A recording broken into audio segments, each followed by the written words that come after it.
အားလုံးပဲမင်္ဂလာပါကျွန်တော်နာမည်အောင်တန်းဦးပါအဲ့ဈေးနဲ့ပတ်သက်ပြီးတော့ကျွန်တော်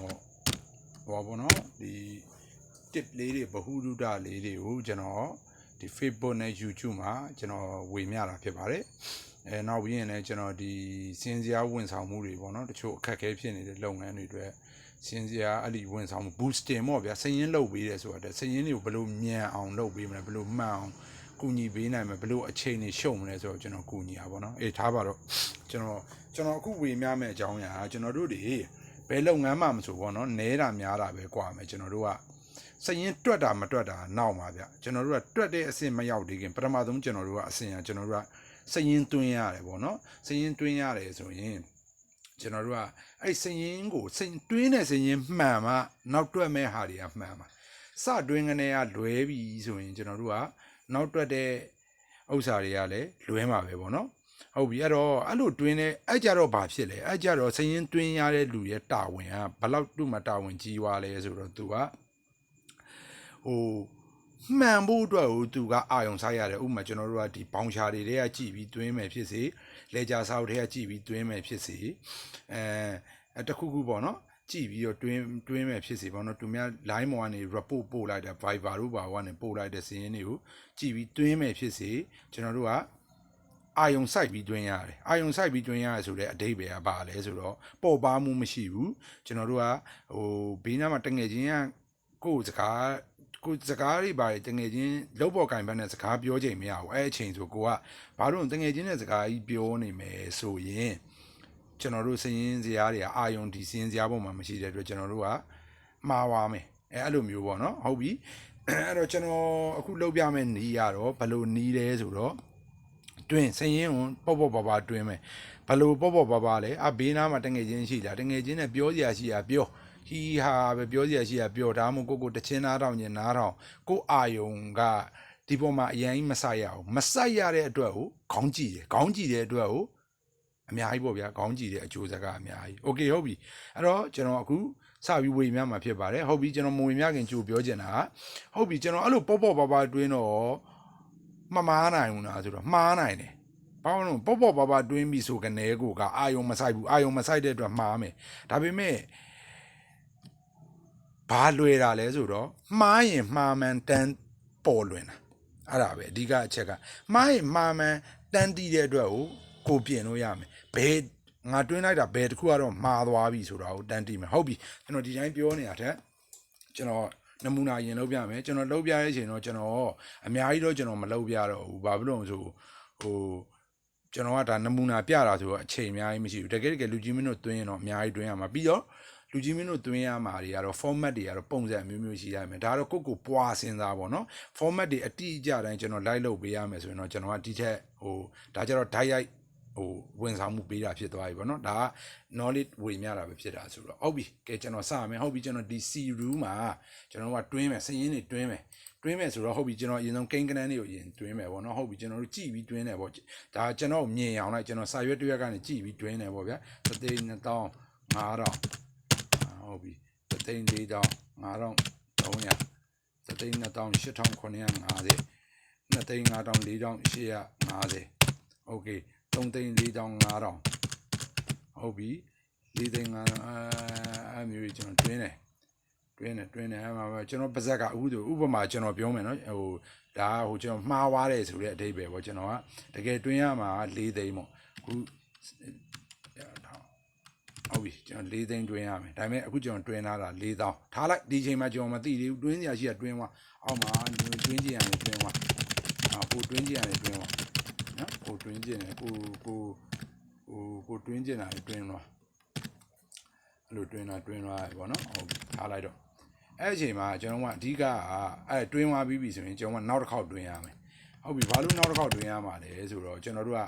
ကပေါ့ပါဖြစ်တဲ့အတွက်ကိုဒါကိုလည်းပေါ့ပါပြီးသွားပြီအခု100ဖြစ်စေတွင်းလိုက်ပြီအဲ့မှာအမားတွေပါလိုက်မယ်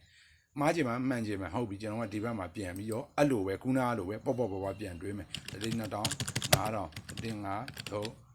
1,500 တင်းနေအမှတကယ်900ပဲတင်းနေရှစ်900ဟုတ်ပြီ2,5,4,850ဟုတ်ပြီ 3 ဟုတ်ပြီ5 8ဟုတ်ပြီ90ရထောင်ဆောင်သိဟုတ်ပြီလူချင်းမင်းဒီမှာပေါ့နော်ဒီရောက်ကဟာတွေတော့ကျွန်တော်ဖြတ်လိုက်မယ်ဒီမှာတတိထားမိလားတော့မသိဘူးကျွန်တော်တို့ကဒါဆိုရင်လည်းကျွန်တော်ကပေါ့ပါတွင်းချသွားပဲပေါ့နော်မှားတာလည်းပါမယ်မှန်တာလည်းပါမယ်ဒီမှာဟိုအဲ့ဒါကိုမှ double entry ခေါ်တာပေါ့နော်ကျွန်တော်ကဒီအကွက်မှာလည်းကျွန်တော်တို့က light တွင်းပလိုက်တယ်အတိုင်းမှတက်တွေ့မတိုင်း light တွင်းတယ်အဲ့မှာတတိထားမိတာဒီမှာညီနေတယ်ညီနေမှန်သွားပြီဘာမှမပြတော့မညီဘူးမှအဲ့ကြတော့လူကစိတ်ပေါ့ပါတဲ့အတွက်အခုအမားပါဆိုကျွန်တော်တမင်မှားအောင်လို့ကျွန်တော်တွင်းလိုက်တာဘယ်နှခုလဲကျွန်တော်တွင်းလိုက်တာ9 ခုမှာတကယ်မှားတာ4 ခုဖြစ်ပြီးမှန်တာ3 ခုပဲဖြစ်နေဒါပေမဲ့ဒါကကျွန်တော်ကတမင်အောင်မှားအောင်လို့တကယ်လူကြီးမင်းတို့စိတ်ပေါ့ပါတဲ့အတွက်မမှားဘူးအမားကနေတယ်မှားအဲ့ဒီအမားကွက်ကွင်းဒီမှာလာပေါ်မယ်ဟိုမှာ12850ဟာဒီမှာ12800ဒါဆိုဒီနှစ်ခုကမတူမှားပြီအကြမှာစာရွက်လေးကိုဒီတစ်ခုအတွက်ကျွန်တော်တို့ကပြန်ကြည့်လိုက်မယ်လက်ဆက်တက်တော့ငါဟိုက128နေရာငါရေးရမှာပါလားငါဒီလိုလုပ်တယ်ဒီလိုမျိုးကျွန်တော်တို့ကစစ်သွားတာဖြစ်ပါတယ်ဟုတ်ပြီနော်ကဲဟုတ်ပြီကျွန်တော်နာမည်တွေပေါ့နော်နာမည်တွေဘာညာကျွန်တော်ရိုက်ထည့်မယ်ပေါ့ဗျာလူနာမည်ဖြစ်စီပစ္စည်းအခုတော့ကျွန်တော်အောင်နာမည် UNG မောင် KY EW ကျော်ဟုတ်ပြီ ZEW ကျော်နော်ပြင်ကိုဟုတ်ပြီအဲ့မှကျွန်တော်ကတွင်းဝိုင်းဟုတ်ပြီကျွန်တော်ဒီဘက်မှာပြန်စစ်မယ် UNG အောင်โอเคငါတွင်းတာမှန်တယ် UNG မောင်ဟာအဲ့မှာ KYW ကျော် ZEW ကျော် KO ကိုဟုတ်ပြီဒီမှာဆိုဒီကောင်မှန်တဲ့အတွက်ဒီမှာမနီတော့ဘူးဒီမှာဘာမားနေပါလဲကျွန်တော်ကြည့်လိုက်ပြီလက်ဆက်တက်တော့ဒီမှာငါ speed လေးတစ်ခုကိုဖြားမိတာဒီမှာကြော်နီနေတယ်လက်ဆက်တက်တော့ KY W ကျော်ငါဒီတော့မှဟုတ်ပြီအဲ့ဒါဆိုရင်ဒါအကုန်မှန်သွားပြီအဲ့မှာပါလဲဆိုပထမတစ်ခါတွင်းတော့မှန်ပြီးတော့ကျွန်တော်ကစစ်ဖို့အတွက်တွင်းတဲ့အချိန်ကြမှာလဲအဲ့လိုမျိုးတွေမှားတတ်တယ်အဲ့ကြရင်လည်းကိစ္စမရှိဘူးဒီနှစ်ခုအချိန်မျိုးလွဲနေပြီဘယ်ကလွဲတာတော့အဲ့မှာကျွန်တော်ကစာရွက်ပြန်ကြည့်လိုက်ပြီလက်ဆက်တက်တော့ဒီကောင်ဒီမှာငါအမားချတဲ့ဥစ္စာလွဲနေအောင်ဆိုကျွန်တော်တို့ကတခါတည်းသိသွားမယ်အဓိကတော့ကျွန်တော်ကစရင်တွင်းမြန်နီးဆိုတာကကျွန်တော်ကတဆင့်ကြော်ပြောလိုက်တယ်ပေါ့တကယ်ကတော့စရင်entry တွင်းတာအမားမရှိအောင်စစ်တဲ့နီးပေါ့ဟုတ်ပြီအမားမရှိအောင်စစ်တော့လွယ်ကူစစ်နိုင်တဲ့အတွက်စရင်တွင်းရလည်းပုံမြန်လာပါလိုက်မယ်ဟုတ်ပြီအဲ့လိုတွေကိုကျွန်တော်ဘယ်လိုလုပ်လဲဆိုတာကိုကျွန်တော်အခုဝေမျှပဲပေါ့နော်ဟုတ်ပြီအဲ့ဒါဘယ်လိုလုပ်လဲဆိုတော့အရင်ဆုံးကျွန်တော်ကconditional formatting ဆိုတာရှိရပေါ့နော် conditional formatting ဆိုတာဘယ်လိုအလုပ်လုပ်လဲဆိုတော့ကျွန်တော်အရင်ပြ conditional formatting ကိုရေးဖို့ဆိုရင်ကျွန်တော်ဒီမှာဟုတ်ပြီတစ်ခုလောက်ကျွန်တော်ရေးထားလိုက်မယ်နော်အောင် UNG အောင်ဟုတ်ပြီအောင်ပြီးရင်ကျွန်တော်ကဒီအကွက်မှာထောက်ဒီကျွန်တော်ကစစ်မဲ့အကွက်မှာထားလိုက်တယ်ပထမဆုံးအပေါ်ဆုံးတစ်ကွက်မှာထားတယ်ပြီးရင်ဒီမှာကျွန်တော်က conditional formatting ကိုသွားတယ်ပြီးရင်ကျွန်တော်တို့ကမှာ highlight cell rule ဆိုတာကိုသွားတယ်ပြီးရင်ဒီဘက်ဒီမှာသွားပြီးအောက်မှာ more rule ဆိုတာတွေ့ရနော်အဲ့ဒါကိုသွားတယ်သွားပြီးရင်ဒီမှာသူကိုတတ်မှတ်ရမယ်အားလေးတခုရှိတယ်ဒီမှာရွေးလိုက်တယ်ဒီမှာ not equal to ပေါ့နော် not equal to ပေါ့နော်အခုကျွန်တော်တို့လုံးမဲ့အကွက်ကဒီအကွက်နဲ့C2 ဘေးရပေါ့နော်ဒီမှာလေးထောက်လိုက်တယ် C2 နဲ့မညီဘူးဆိုရင်အဲ့မှာအောက်ကိုတွေဆွဲချသွားမှာဖြစ်တဲ့အတွက်2ကို lock ခတ်လို့မရအောင် C ကိုပဲ lock ခတ်မယ် lock ခတ်တယ်ဆိုတော့ဒေါ်လာ sign လေးနဲ့ပေါ့နော်အဲ့မှာ